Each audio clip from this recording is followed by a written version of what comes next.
Hey, eighth graders, Mrs. Gale here. Not much longer, I'm going to be calling you eighth graders. Pretty soon you'll be off to high school, right? So, just a reminder, task 28 and task 27 on the rock cycle are due to today by the end of the day. If you need any help, please send me an email. I moved the rock cycle help hints video up here. So watch that if you're like, I don't know how to start this thing, because I give you a lot of hints. And students have said, I don't know what to do. And then they watch that and they go, never mind. I watched the video. I got it. So if you're still stuck, email me. I can help you. So today we're doing task 29. We're starting the new learning target, geologic time. It's an intro, and also there's a fossil assignment, which is due on Friday. So let's take a look. Google Classroom, it'll look like this, task 29, fossil assignment.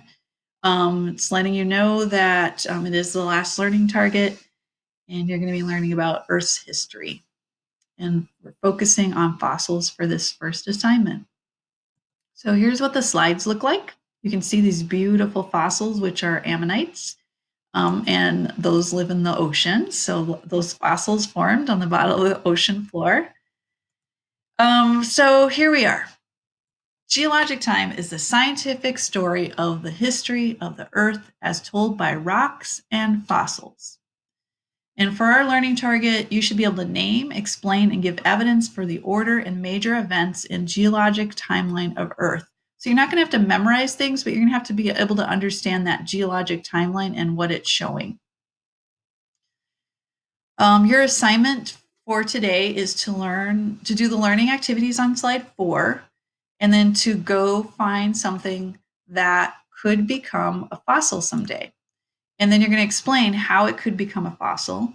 What are things that could stop it from becoming a fossil? And then take a picture of this future fossil. So what is this object that could someday become a fossil? Here's your 2 activities. So the first one is to go through part 1 through 3 of this link, and I'll come back to this in a bit after I've introduced everything else. You should be able to answer these questions. What is a fossil? How do fossils form? Who studies fossils and the fossil record? And when it says go through part 1 through 3, if you look at the bottom of this slide, you can see what that part 3, the last part of part 3 looks like. So that's this thing down here. And then the other thing that you can do that I'd like you to do is to watch this video. It's like 1:30, and then be able to answer these questions. How can you become a fossil? And then why doesn't everything become a fossil? So this video will go into that too. And students last year really liked this. This is a 5-minute video. A lot of kids were like just saying how much they enjoyed that. So I put it on here, even though it's a little bit longer. So here's what your assignment is. You need to tell us the name of the possible future fossil. So you just type it there, whatever it happens to be. And then how could it become a fossil? So you'll explain how this particular thing could become a fossil. What could stop it from becoming a fossil, which you're going to learn about in the activities. And then you're going to put the picture of this thing that you're talking about, that you found that you know could possibly become a fossil. I thought I'd review just a tad. I think you know a little more about Earth's history than you might know that you know.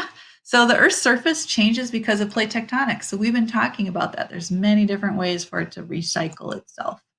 The rocks get recycled and can change because of weathering, erosion, melting, and metamorphism. And there's a rock cycle to look at. So all those kinds of things can change the surface of the Earth. There once were dinosaurs on the Earth, but they are now extinct. We don't see a bunch of dinosaurs running around, except birds, right? There have been movies with the geologic time word Jurassic. And you've probably heard of Jurassic Park or Jurassic World. And a lot of you know that's part of geologic history. That's one of those sections of time that we have organized because of the things that live.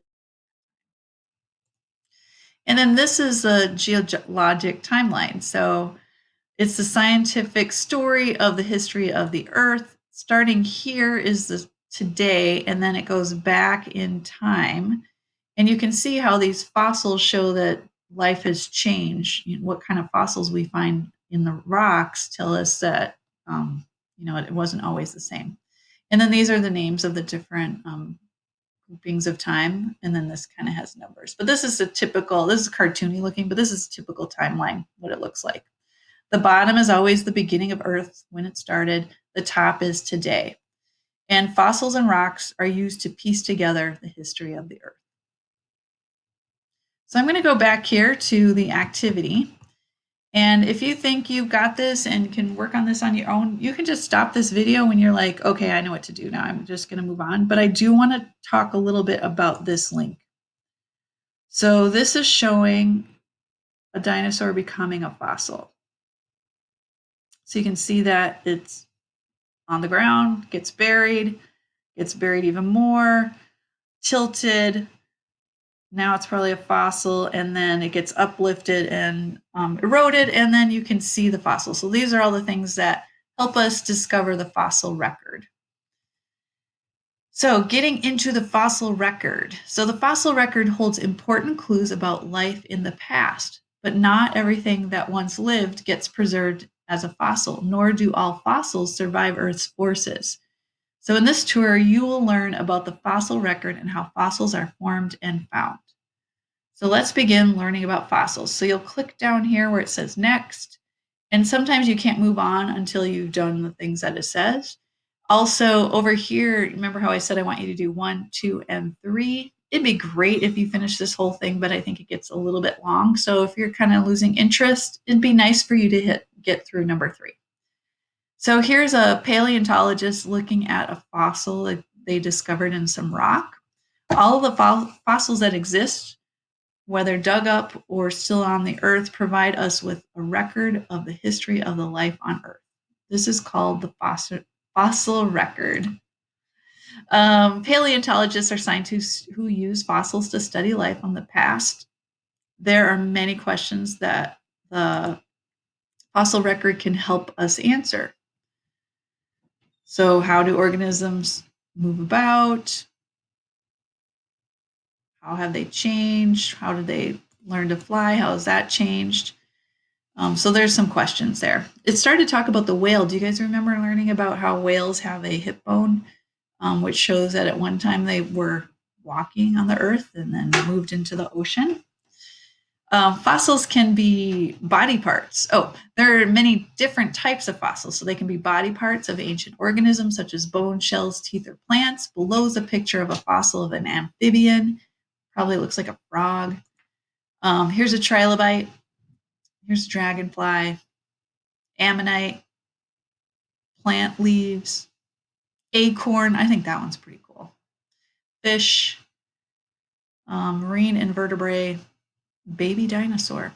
So those are some fossils. Maybe you'll see something like that outside. There are many different types of fossils. So fossils can be traces left by organisms such as burrows, coprolites, which is feces or dung, tracks and trails, nests, or footprints. Below is a picture of the fossil of a footprint. This footprint is the trace of a dinosaur that walked across the mudflat long ago. Here's a nest with eggs that was fossilized. Here's coprolite. Here's a trail of an organism. There's that footprint. They just recently found a bunch of footprints that I think it was in the last couple of weeks. It was in the news. So there's many different types of fossils. Here's another one. I think this is cool. I have never seen anything like this. So this is petrified wood or wood that's been fossilized, and it has trace fossils in it, which are the bite marks from a beaver. So it's like this stone wood with bite marks in it. Pretty cool. And so most fossils are formed when organisms or their traces are buried by sediment. So we saw this in the earlier part. Layers of sediment such as sand and silt cover the remains of the organism or its trace. So those footprints and the organism get covered. Even the layers may harden into sediment. Eventually, the layers may harden and into sedimentary rock, trapping the remains inside. So they have to get buried pretty quickly in order for it to become a fossil. Because if they don't, there's organisms and destructive forces that can make it disintegrate. So fast burial protects the dead organism or traces from being destroyed by scavengers and decomposers. It also protects them from physical factors such as waves, wind, rain, and sun. So these are like little pictures of decomposers. If they ever lift up a log and there's like little, little insects and things underneath it, those are decomposers breaking down whatever that living material is. And so anything that's on that top layer and is getting decomposed is not going to become a fossil. These are kind of cool. So once an organism is buried, there are several ways for it to become a fossil. So this is molds and casts. So this isn't the actual organism. It either was replaced. So molds are imprints left from something that was buried. The structure decays and its imprint or mold is left in the sediment. The mold can be seen if the rock is broken open. And I think you guys saw that shell that I have in the back where you open up, you can see the imprint of the shell. Casts are formed when the sediment leaks into a mold and hardens to form a copy of the original structure. So here's the fruit. This one is showing, oh yeah, the dinosaur eggs, walnut. This is typical kind of fossil we think of. It's mineralization, where the organism is replaced by minerals, usually carried in water and slowly evaporating. And these are imprints, I believe.